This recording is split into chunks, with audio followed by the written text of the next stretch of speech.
We are going to kick it off with Sean. So Sean McClung is an award-winning copywriter that never got his foot all the way in the door. A graphic novel writer who was once reviewed by a Marvel writer as not written for anyone I know or would want to know. A truly hard-headed writer at heart in the classic Irish way. Sean, over to you. Thank you. All right, so this is my love letter to the class and everyone coming ahead of me. Writers who write endings are cowards. Not to disparage our bravery at creating a world, creating characters, and traveling the path of the plot. Writing is the simple matter of having a blank page, open a vein, and bleed. We are gods with little g's, giving life to a page and willing a universe in a book. One that resonates with the reader's life outside of the page. We're reaching across dimensions here with gravity, emotion, quantum physics, architecture, lies, and facts. Freaky resonance from a distance. It's magic. I, in a room alone, weave events into existence, and you with the page find me by your side, whispering all of my secrets, innermost fears, desires, disgust, hopes, and commandments into your ear. That takes everything. Open up and bleed. But much like the absentee father who wouldn't teach me his considerable writing craft, or the absentee God that doesn't answer any of my desperate prayers, I am a coward. We all are. We create a universe, throw our lives into it, and walk away. What happened to Romeo and Juliet's family after their tragic death? Did they learn the error of their ways? Or did cousins' cousins kill cousins' cousins while fathers wept and vowed revenge? Was the apothecary brought up on charges? It was the best of times and it was the worst of times, forever. Conrad was later put on lithium after telling everyone about a talking cat in a hat that taught him responsibility. Life doesn't end when the main character reaches the final goal in Campbell's overplayed journey. The hero must come back to the village and pay taxes on the gold accrued. Must argue with the princess that shampoo for impossibly long hair just isn't affordable. Real life, so many dangling plot threads. And we don't even get to battle the Hydra of modern day customer service AI, get to the final boss of getting our Uber Eats refund, and then living happily ever after. Coming next book, Facing the Vampire IRS. Next time, I'll channel Peter Pan talking to customer service, or Sherlock Holmes against the IRS creatures of the night. There's a bravery in that too, letting those little god authors whisper into my ear through characters far more brave than I. The writer may have left the heroes and heroines on the floor, ready to be picked up and placed on the shoulders of you readers. Writers leave the life they are responsible for behind, want to cut open a new vein and bleed. Readers take up the flag, wave that bloodied cloth in life. Writers, we trust you readers to carry our blood with you and your virtue. Whew. Writers are so brave. Thanks, Sean. That was awesome. All right. Up next, we have David Sanders. David is a military veteran and a first-time writer. He's in the process of doing revisions on a book that he started writing in 2020. David, I'll hand it over to you. Okay, I thought it'd be better to give you a little bit of chapter one. It's a little easier to digest if that's okay. Could you do me a favor, Kristen, and cut me off at 5 minutes? Sure. Because chapter one is like 20 pages long. So Okay, yeah, I'm happy to. Okay, thank you. Chapter one. I drove into the Applebee's parking lot restaurant. Excuse me, I'll start over. I drove into the parking lot of Applebee's restaurant in Rosarito, a suburb of Tijuana, Mexico. The Applebee's is in a shopping center that's a couple of years old and features a Walmart as its major tenant. Other than the Applebee's, there are mainly small Mexican retail stores. The whole area around Rosarito is a stronghold of the Sinaloa drug cartel that controls most of the drug trade in Tijuana. My name is O.G. Wood, and I'm here for a meeting that will determine whether I live or die today. I'm really nervous and scared. My boss in the drug cartel, Flacco was his name, told me to meet him at the Applebee's to discuss my future working for the cartel. But first, let me tell you what got me into this dangerous meeting down in Mexico. 3 days earlier, I had parked the Toyota Tundra truck the cartel had bought me at the East Street Trolley Station in San Diego, USA. I had been using the truck to smuggle marijuana into the United States for the Mexican mafia, who are allies of the Sinaloa drug cartel. I just left the keys in the ignition of the truck and then called Flacco and told him I didn't want to work for the cartel anymore. I'd been smuggling drugs into the United States for the Mexican mafia for the last 18 months. First, they had hired me to smuggle marijuana that was hidden in the side panels of the truck and then drive across the border. I was told that I was carrying 250 pounds of marijuana per trip, but early on I had suspected the drug cartel had started loading something besides marijuana in the truck. After only a few trips, I'd gotten to where I could feel the difference when the truck had a full load of dope. And lately it was feeling a little light in weight when I was driving across the border. I suspected that the cartel had been loading other drugs like cocaine, heroin, or crystal meth into the truck. I noticed that Flacco had the gas tank of the truck modified in some ways because the gas gauge had been disconnected. My guess was that the cartel was using the gas tank in the truck to hide other hard drugs. Sometimes I could smell gasoline when Flacco would drop off the truck to me right before I was to cross the border. I mean, this trunk stunk of strong petrol odor. That's how they operated. I could drive the truck around every day just like I owned it. But the day before I would drive, Flacco would come get the truck out of the parking space where I was staying and then take it to be loaded with drugs. Then he would bring the truck back into the parking space the same night, all while I was sleeping. The next morning, he would call me on my cell phone and say, "Okay, OG, it's time to go to work today. Get in your truck and drive to the border." The cartel expected total obedience from me. When Flacco would call, I was required to answer the phone by the third ring, or there would be trouble. Everything was all about control with these guys. They knew what they were doing. After parking my truck in the Applebee's parking lot, I sat there for a minute and caught my breath. I'm so scared and nervous, I feel like I'm going to have a panic attack. I reach across the back of the seat and grab my backpack. I find my psych meds and open the pill bottle. I poured about a half a dozen pills in the palm of my hand. My doctor had told me to take the trazodone pills that he had prescribed me to help with my anxiety disorder. The label on the bottle said to only take one pill at a time. I swallowed 3 pills and then put the rest back in the bottle. Then I looked around to see if there were any of Flacco's men from his goon squad in the parking lot. It's about 2 p.m., so the parking lot was pretty empty this time of day. I knew they'd been watching me as soon as I crossed the border back into Mexico, but I didn't think Flacco would have his men whack me if there was a chance I would start working for him again as a drug smuggler. David, you're almost there, so just a few more lines. I stepped into the Applebee's and the dining room was empty except for a man sitting in a booth towards the back of the restaurant. He was a very large, muscular hombre and mean looking. He was mad dogging me with the look that said he wanted to hurt me. I knew he was a cartel guy. Excellent. Thank you, David. So intriguing. All right. Up next is Belita, and I'm actually going to read her piece for her. But Belita is a mom of 2 kids and kitties and a lover of laughter and lighthearted things. So this is Belita's piece, If Only. I'm sitting in my car, air blasting this hot, humid garage, trying to catch a break from my work computer and my work environment. Based on how my life goes, this will be the only time I actually get some peace and quiet, time to just think. I've decided to also use this time to write about the anxiety that's been plaguing me lately. Expectations, expectations, expectations. The sad thing is I'm putting these expectations on myself. I don't remember much from my younger years, but I know that I did not see myself here working a 9 to 5, or maybe I did.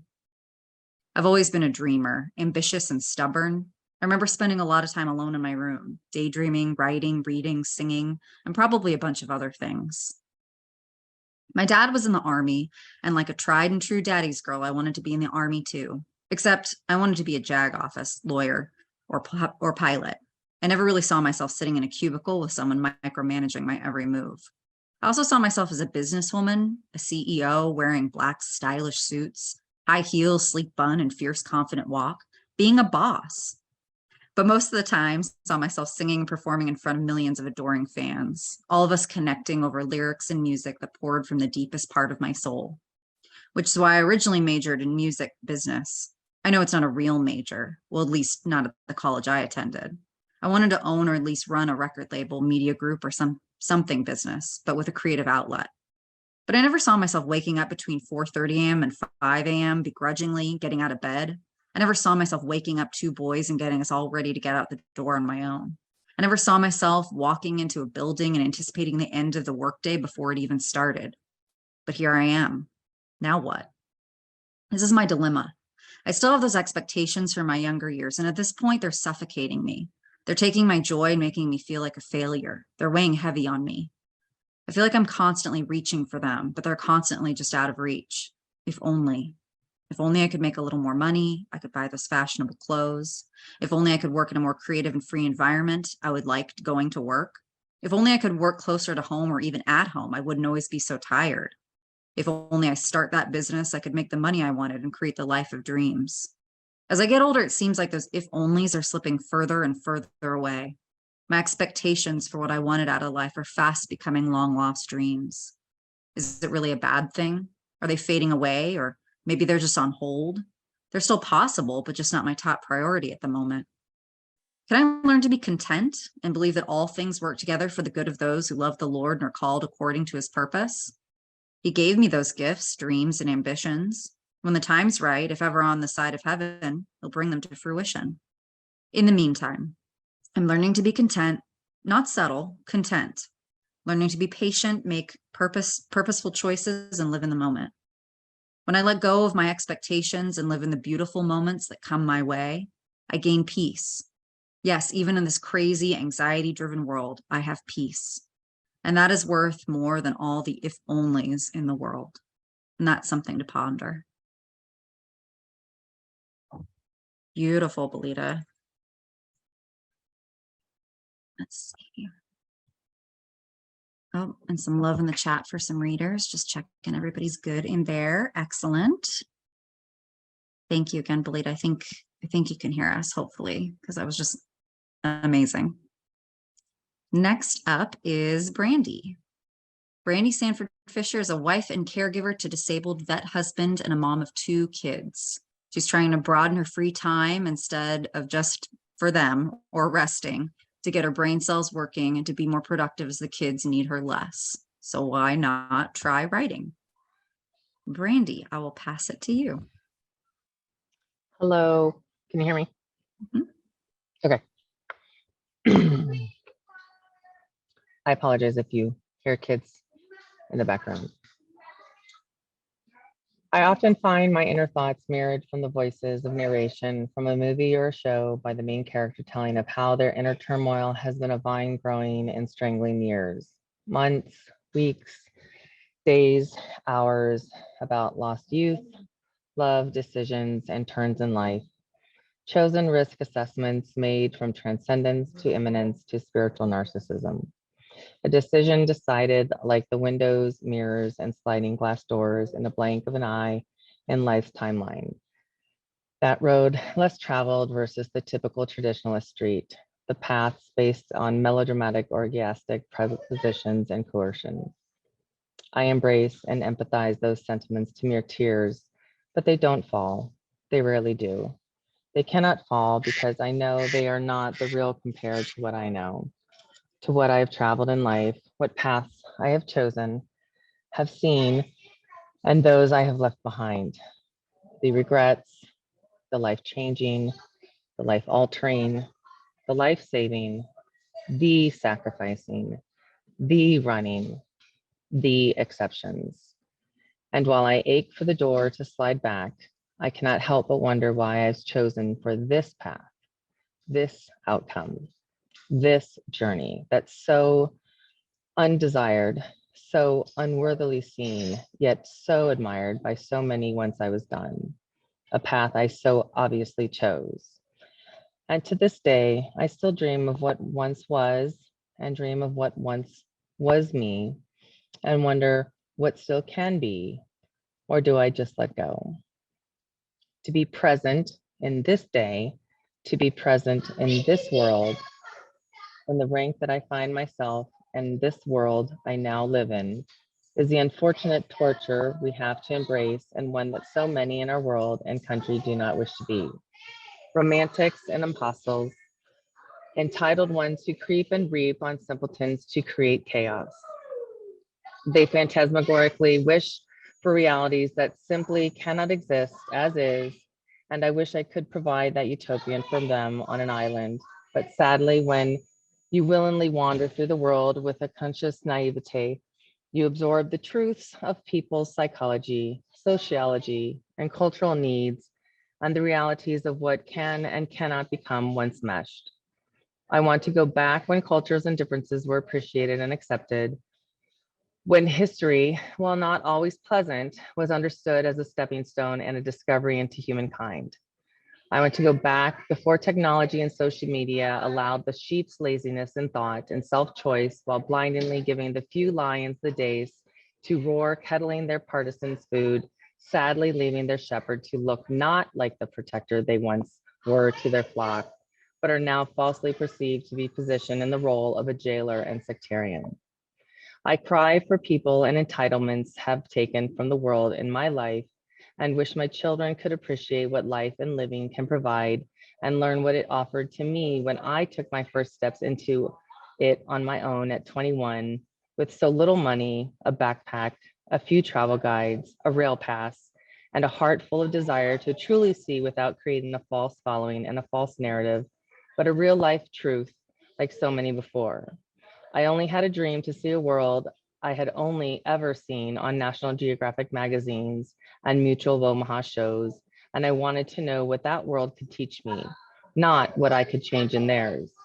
I wanted that authenticity of that road less traveled, not a false Hollywood AI narrative creation composed by lions who are trying to obligate upon myself, my children, our government, or our world because of their TikTok worldview.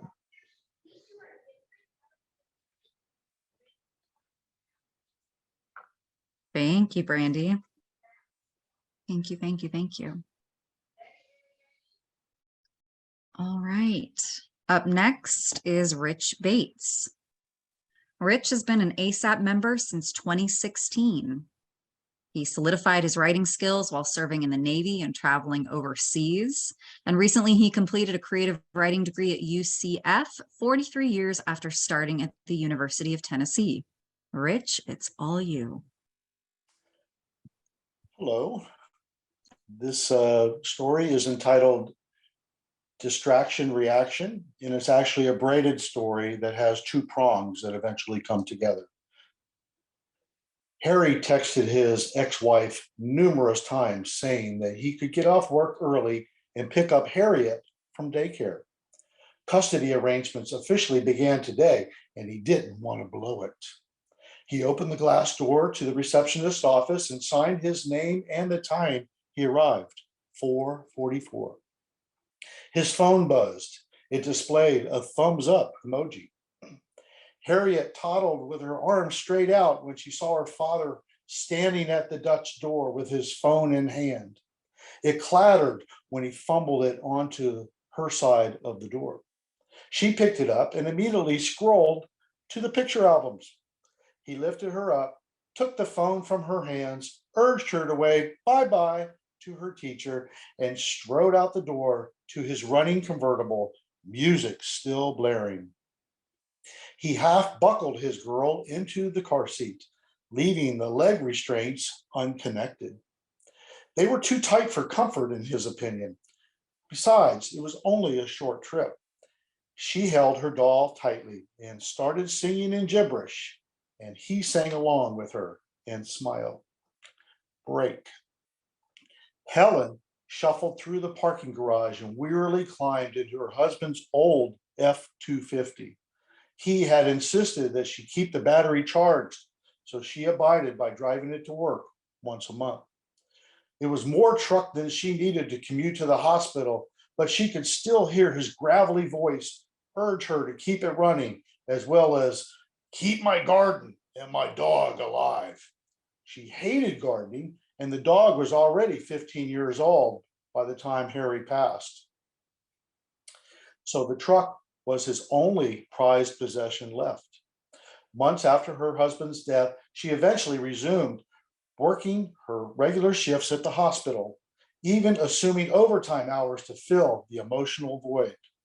Even though she had just turned 72 years old, Helen thrived on her passion and experience of nursing in the pediatric intensive care unit. But this day started yesterday, and her bed was calling her name. Break. Harry answered his cell phone while juggling a cup of coffee he absconded from the office break room just before he ducked out.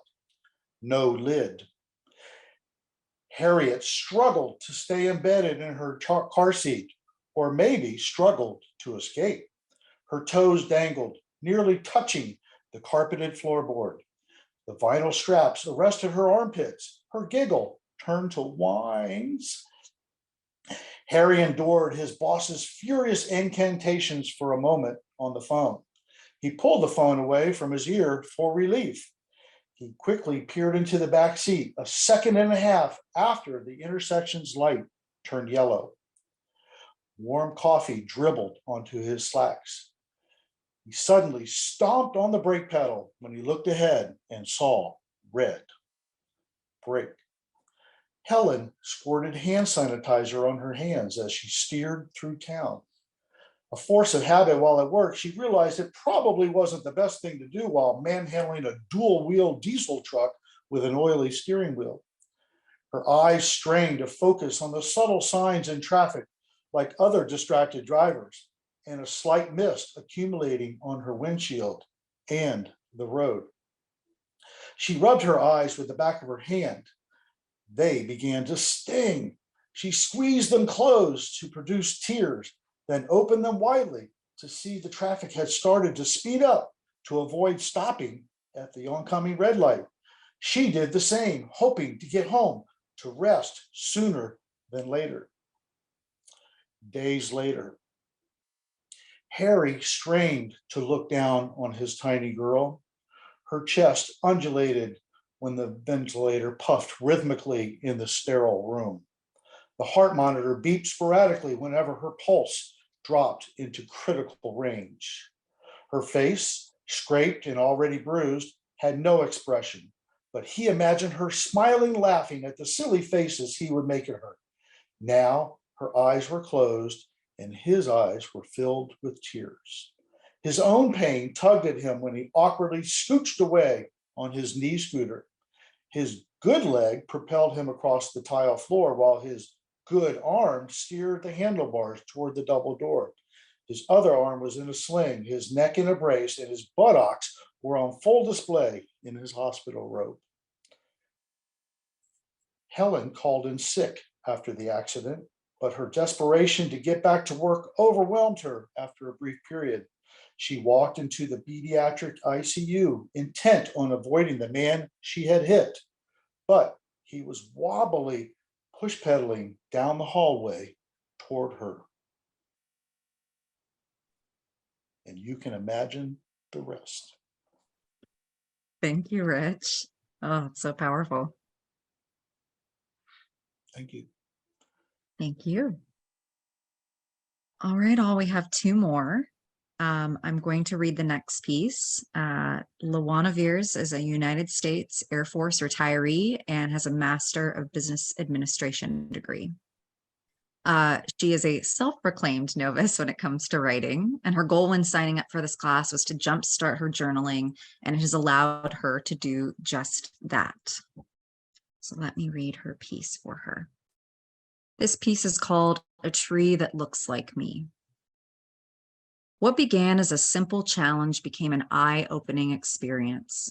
I decided to visit a park that I'd only visited once or twice before, but this time I was not to hurry through in an hour or less. Today, the challenge was to sit there for 3 hours in mindfulness. It took a while because I was so captivated by the birds chirping so sweetly, and the squirrels playing vicariously like children on a merry-go-round. As my eyes moved slowly from place to place, I finally found what I was looking for. It was the most fascinating to see. There it was, as shapely and as statuesque as me. Frozen by its breathtaking beauty, I knew that it would be easy to spend the next 2.5 hours in that one spot. The more I looked, the more of me I could see. I said aloud, "That looks like me." In all its beauty, there were scars you could see and those hidden deep. And although it had been there for some time, I knew that there was still lots of life and hope left. I see a tree that looks like me. Great job, Luana. Yay. All right. So our last reader for the day is Beth Rebholz. Beth is a Navy spouse, a data analyst, and a mom to 2 girls and a cutie boy dog named Cody. She lives in Central Florida near her family. And she's really glad it took so long to live near family, as now she can appreciate it more and not take it for granted. Beth. All right, mine is called A Girl on Stilts. A girl and her brothers were playing in a field under a tree. The little girl's brothers were calling her a chicken because she would not climb the tree with the stilts they had brought from home. A big black bear wandered up to them and roared like they were in the way. It scared the brothers stiff. The little girl acted swiftly by climbing up on the stilts they had been playing with and roared back at the bear. The 2 of them went back and forth. Whose roar was better than whose? Her brothers ran off terrified. The bear and girl came to an understanding and decided to become friends. The little girl wanted the bear to come to her house for a sleepover and to show her brothers she was not a scaredy cat. She put her hand in the bear's fur to guide him to her house, since they did not speak the same language. The little girl told Bear, yes, that is what she named him, all about the fun they were going to have together once they made it to her house. The bear would not go into her house, but he played with her in the backyard and then wandered back to his tree in the field. The brothers never picked on the girl again, for she had shown them and herself that fear would never stop her. Many years later, anytime she told her brothers she was scared of whatever life was throwing at her, her brothers would remind her she got on the stilts and roared at a bear. One of her brothers ended up being an artist. He painted a piece entitled, "My Sister, My Hero." It is a painting of a bear and a girl on stilts by a poplar tree in a green field.